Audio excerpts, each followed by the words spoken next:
Logitech নিয়ে আসছে crazy একটা কম্প্যাক্ট কিবোর্ড, যেটার মডেল নাম্বার K250। আর এটা হচ্ছে ফুল ফাংশনাল ওয়্যারলেস কিবোর্ড।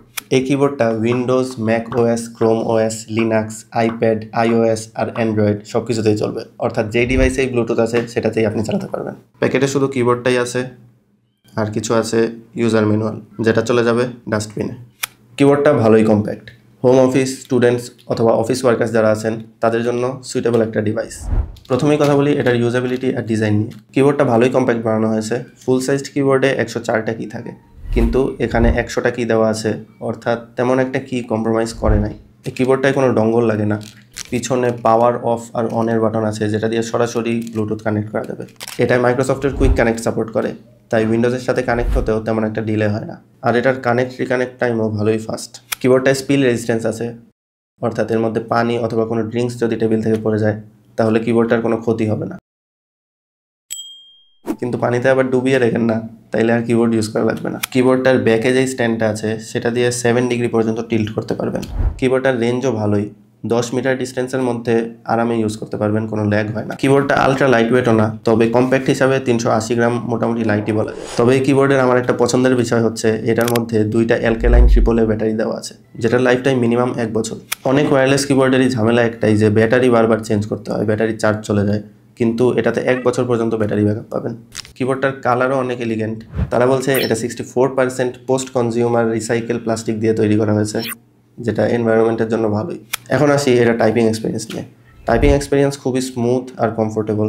কিবোর্ডটার কি ট্রাভেল ডিস্টেন্স অত বেশিও না আর অত কমও না, তবে একটা কম্প্যাক্ট কিবোর্ড হিসাবে ডিসেন্ট।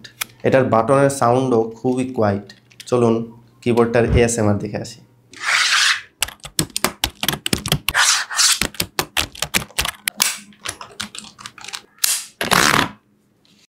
এই কিবোর্ডটার কি সাউন্ডের জন্য আমি লজিটেকের ভালোই সুনাম করব, কারণ অন্যান্য কিবোর্ডের মতো এটা মাসি সাউন্ড দেয় না, অনেকটাই ট্যাকটাইল।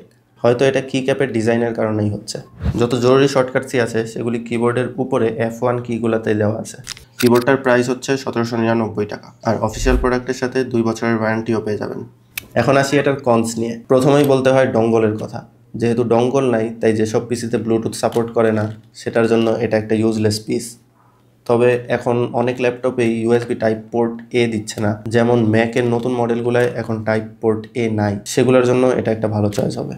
আরেকটা জিনিস একটু প্রবলেম্যাটিক মনে হয়েছে আমার কাছে, সেটা হচ্ছে এরা AAA ব্যাটারি ইউজ করেছে, AA নর্মাল সাইজের ব্যাটারি দেয়নি, তাই ব্যাটারি চেঞ্জের সময় একটু কেয়ারফুল হতে হবে। যদিও এটা অত বড় একটা ইস্যু আমার কাছে মনে হয় না। আর অনেকেরই অ্যারো কিতে একটু প্রবলেম ফেস করা লাগতে পারে, কারণ খুবই অল্প জায়গায় অ্যারো আপ আর ডাউন কিটা দেওয়া। হয়তো এই ডিজাইনটা দেওয়ার কারণেই কিবোর্ডের অন্যান্য কি বেশি কম্প্রোমাইজ করতে হয়নি, খুবই কম্প্যাক্টভাবে সব কি অ্যারেঞ্জ করতে পেরেছে। এসব অল্প স্বল্প কনস বাদেও আমার মনে হয় না আপনাদের কাছে খুব বেশি প্রবলেম ফেস করতে হবে এটার কি নিয়ে। যেহেতু কিবোর্ডের সাইজ খুবই ছোট আর কম্প্যাক্ট, তাই সাইজ নিয়ে যারা কনসার্ন আছেন অথবা যারা মিনিমালিস্টিক সেটআপ চাচ্ছেন তাদের জন্য এটা পারফেক্ট চয়েস হতে পারে। তো আজকের জন্য এখানেই শেষ, দেখা হবে পরের কোনো ভিডিওতে।